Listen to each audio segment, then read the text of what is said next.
Hello दोस्तों, Purvanchal class में आपका स्वागत है। आज हम लोग पढ़ेंगे भारतीय संविधान का भाग 1 अनुच्छेद 1 से 4। इसके विषय में उन समस्त प्रश्नों का अध्ययन करेंगे जो आजकल बड़े स्तर की परीक्षाओं में, साथ ही साथ छोटे स्तर की परीक्षाओं में भी प्रश्न पूछे जाते रहते हैं। अब अनुच्छेद 1 है संघ का नाम और राज्य क्षेत्र का उपबंध, यानी भारत 28 राज्यों और 8 संघ शासित प्रदेशों से मिलकर के बनेगा। इसका उल्लेख किया गया है अनुच्छेद 1 में। तो इसको हम अन्य रूप में समझते हैं। भारत अर्थात इंडिया राज्यों का संघ होगा। तो याद रखिएगा, जो भी भारत के राज्य हैं उसे भारत से आज़ाद होने का अधिकार नहीं है, क्योंकि ये जो भारत राज्यों का संघ बना है यह किसी समझौते का परिणाम नहीं है। तो इसको कभी कभी इंग्लिश में ही पूछ लेता है, India A union of states, यानी भारत राज्यों का संघ होगा जो 28 राज्य और 8 केंद्र शासित प्रदेशों से मिलकर के बनेगा।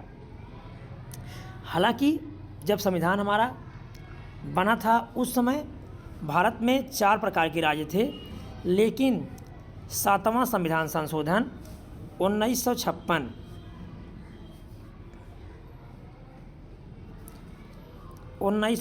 में 2 प्रकार के राज्य बनाए गए और 14 राज्य तथा 6 केंद्र शासित प्रदेश बने। लेकिन वर्तमान समय में कुल 28 राज्य और 8 केंद्र शासित प्रदेश है। तो हम इस अनुच्छेद में वर्तमान समय में 28 राज्य और 8 केंद्र शासित प्रदेश के बारे में अध्ययन करेंगे। अनुच्छेद 2 है नए राज्यों का प्रवेश या स्थापना। याद रखिएगा, अनुच्छेद 2 है नए राज्यों का प्रवेश, यानी यदि कोई भी विदेशी सीमा जैसे पाकिस्तान, बांग्लादेश या चीन या म्यांमार से कोई क्षेत्र भारत को मिल जा रहा है तो उस क्षेत्र को भारत में प्रवेश करके नया राज्य बनाया जा रहा है।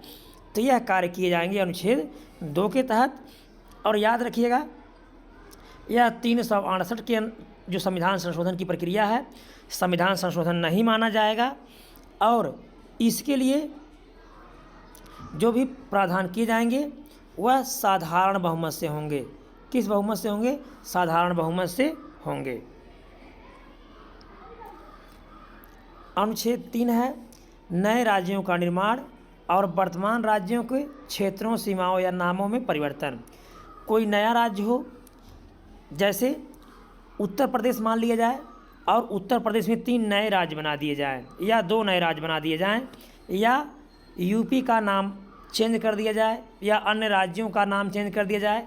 इस प्रकार से जो वर्तमान राज्य मौजूद हैं उनकी सीमाओं में अर्थात उनकी क्षेत्र को बढ़ाना या घटाना या नाम बदलना, ये सारे कार्य किए जाते हैं संसद द्वारा।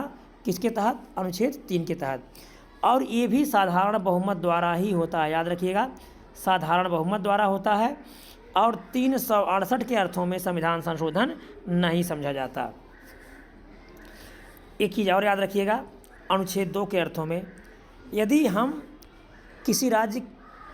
किसी देश से कोई क्षेत्र को भारत में ले रहे हैं तो उसके लिए तो साधारण बहुमत की आवश्यकता है, लेकिन यदि हम अपने राज्य के किसी भूभाग को किसी विदेशी सीमा से जो लगा हुआ है और उसको देते हैं तो इसके लिए 368 के तहत संविधान संशोधन करना होगा और इसके लिए 2/3 बहुमत तथा आधे राज्यों के समर्थन की आवश्यकता होगी।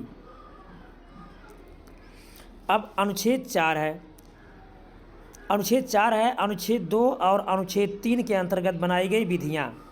अनुच्छेद 368 के प्रयोजन के लिए संविधान में संशोधन करने वाली विधि नहीं समझी जाएगी।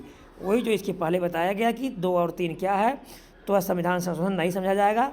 तो 4 के तहत यह शक्ति संसद को दी गई है। इसको अन्य भाषाओं में समझेंगे, अन्य अर्थों में इसको समझेंगे कि अनुच्छेद 4 पहली अनुसूची और चौथी अनुसूची के संशोधन तथा अनुपूरक से तात्पर्य होता है जो पहले कोई उत्तर दिया गया हो उस उत्तर में पुनः प्रश्न करके उत्तर पूछा जाए, उसको कहा जाता है अनुपूरक।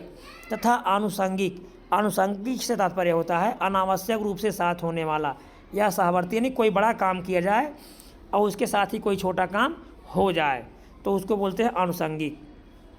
तो पहली अनुसूची और चौथी अनुसूची के संशोधन तथा अनुपूरक आनुषंगिक और पारिमाणिक विषयों का उपबंध करने के लिए अनुच्छेद 2 और अनुच्छेद 3 के अधीन बनाई गई विधियों के विषय में विशेष उपबंध करता है। यानी 4 के तहत ही इस अनुच्छेद 2 और अनुच्छेद 3 तथा पहली अनुसूची और चौथी अनुसूची में परिवर्तन किया जाता है। यह प्रावधान किया गया अनुच्छेद 4 में और यह शक्ति दी गई है संसद को। तो ये था भाग 1 अनुच्छेद 1 से 4। वीडियो अच्छा लगा होगा तो लाइक कीजिएगा, सब्सक्राइब कीजिएगा, दोस्तों को ज़रूर शेयर कीजिएगा। धन्यवाद।